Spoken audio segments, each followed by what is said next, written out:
ಮೊದಲ 6 ಚೆಂಡು ಚಾಲೆಂಜ್ ಕುಂದಾಪುರ ಮತ್ತು ಫ್ರೆಂಡ್ಸ್ ಸಜ್ಜೆ ಮಾಡಿ ಕ್ಯಾಪ್ಟನ್ ಟಾಸಿಗೆ ಬರ್ಬೇಕೆನ್ನುವಂತ ಕರೆ ಕೊಡ್ತಾ ಇದ್ದಾವೆ.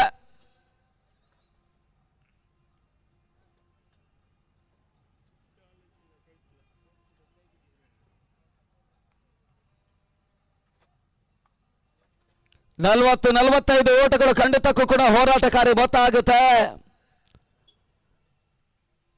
ಫಿಶರ್ಮನ್ ಫ್ರೆಂಡ್ಸ್ 11 ಕೂಡ ಅತ್ಯುತ್ತಮ ಎಸೆತಗಾರಿಕೆಯನ್ನು ಹೊಂದಿರತಕ್ಕಂಥ ತಂಡ ಕೂಡ.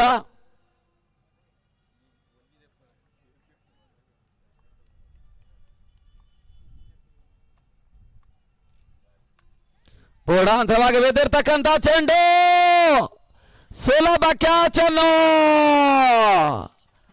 ಪಿಳ್ಳೆ ಪಡ್ಕೊಂಡ್ರೆ ಮುಖಾಂತರವಾಗಿ ಎರಡನೇ ಹೋದರೆ ಆಘಾತವನ್ನು ಕಾಣ್ತಾ ಇದೆ.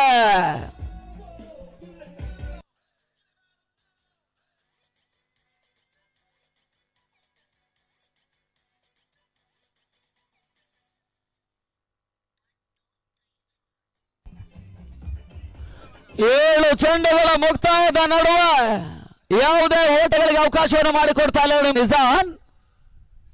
ಹೊಸ ಆಟಗಾರ ನವೀನ ಅಂಕಣಕ್ಕೆ ಬರ್ತಾ ಇರ್ತಕ್ಕಂಥ ಆಟಗಾರ.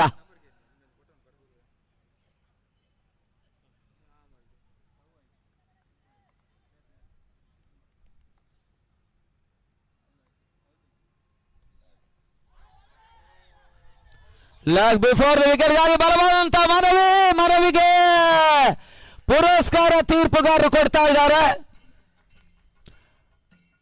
ಲೆಗ್ ಬಿಫೋರ್ ದಿ ವಿಕೆಟ್ ಅನ್ನುವಂತ ಸೂಚನೆ ರವಾನಿಸಿದ್ರು ಕೂಡ ಒಂದು ಮನವಿಗೆ ಮೇಲ್ಮನವಿಯನ್ನು ಸಲ್ಲಿಸುವಂತಹ ಪ್ರಯತ್ನ ಮುಂದುವರಿಕೆಯನ್ನು ಕಾಣ್ತಾ ಇದೆ. ಔಟ್ ಅನ್ನುವಂತಹ ಸೂಚನೆ ಬರ್ತಾ ಇದೆ. ಮುಖಾಂತರವಾಗಿ ಮೂರನೇ ಹೋದರಿಯ ಆಘಾತವನ್ನು ಕಾಣ್ತಾ ಇರ್ತಕ್ಕಂಥ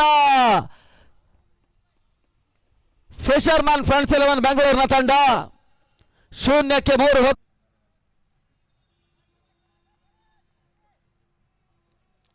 ಮತ್ತೆ ಮೂರನೇ ಬಾರಿ ಹೋದರೆ ಆಘಾತ. ಹ್ಯಾಟ್ರಿಕ್ ಹೋದರೆ ಯಶಸ್ಸನ್ನು ಕಾಣ್ತಾ ಇರ್ತಕ್ಕಂಥ ಇರ್ಫಾನ್ ಪಟೇಲ್ ಬಹಳಷ್ಟು ಉತ್ತಮ ರೀತಿಯ ಬ್ಯಾಟಿಂಗ್ ಲೈನ್ ಅಪ್ ಅನ್ನು ಹೊಂದಿಕೊಳ್ತಾ ಇದ್ರು ಕೂಡ 0-4ನೇ ಆಘಾತವನ್ನು ಕಾಣ್ತಾ ಇರ್ತಕ್ಕಂಥ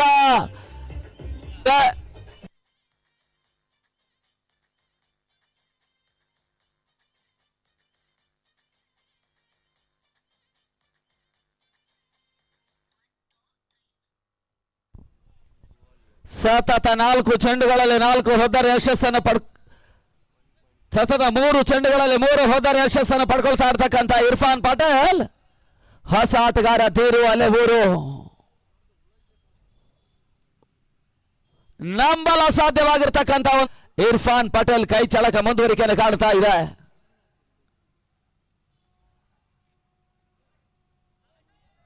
ಓಟುಗಳಿಗೆ ಅವಕಾಶಗಳು ಬರ್ತಾ ಇಲ್ಲ. ಮತ್ತೆ ಡಾಟ್ ಬಾಲ್ ನ ಸೇರ್ಪಡೆ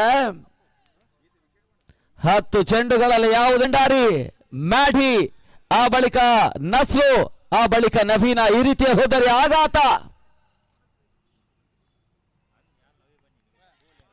ಕ್ಷಣ ಕಾಲ ಗಾಳಿಯಲ್ಲಿ ತೇಲ್ತಾ ಇತ್ತು. ಕ್ಯಾಚ್ ಪಡ್ಕೊಳ್ಳುವಂತಹ ಪ್ರಯತ್ನ, ಮತ್ತೊಂದು ಹೋದರೆ ಆಘಾತವನ್ನು ಕಾಣ್ತಾ ಇದೆ. 5ನೇ ಹೋದರೆ ಆಘಾತವನ್ನು ಕಾಣ್ತಾ ಇರ್ತಕ್ಕಂಥ ತಂಡ